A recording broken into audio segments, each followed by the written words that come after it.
The clock is ticking on one of the most critical shipping lanes in the world, and the International Energy Agency says the window to act is closing fast. The Strait of Hormuz is a narrow waterway sitting between Iran and Oman. Every day, roughly 1/5 of the world's oil supply passes through it. That makes it one of the single most important choke points in global energy markets.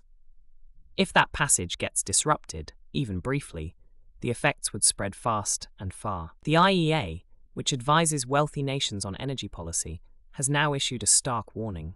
The global economy has only weeks, not months, to prevent a serious shipping crisis there.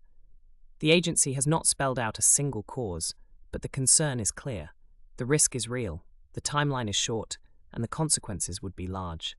This is not just a problem for oil producers in the Gulf. Asia, Europe, and other major importing regions all depend heavily on oil and gas moving through Hormuz. A sustained disruption would hit all of them. Oil markets are notoriously sensitive to threats in that region. History shows that even the perception of a supply disruption, before a single barrel is actually blocked, can push crude prices sharply higher in a matter of days. And when oil prices rise, the effects spread quickly. Transportation costs climb. Manufacturing inputs get more expensive. Household energy bills go up. That all feeds into broader inflation. That is where this story connects directly to central banks and economic policy. The Federal Reserve and other major central banks are still working to bring inflation under control. An oil shock would make that job significantly harder.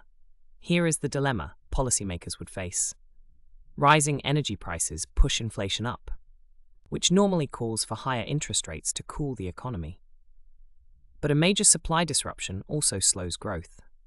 That combination has a name, stagflation, and it is one of the hardest environments for central banks to navigate.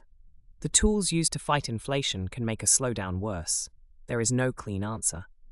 The IEA's warning points to 3 possible responses: diplomacy to ease tensions, releases from strategic oil reserves held by member nations, or rerouting supply through alternative paths. How quickly those options are pursued will matter, and the agency is clearly signaling that the time for preventive action is now, not later. For investors and anyone tracking inflation, the Strait of Hormuz is worth watching closely in the coming weeks.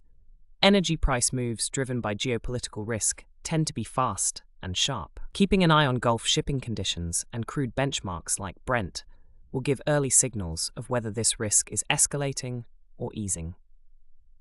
This briefing is brought to you by First Financial News.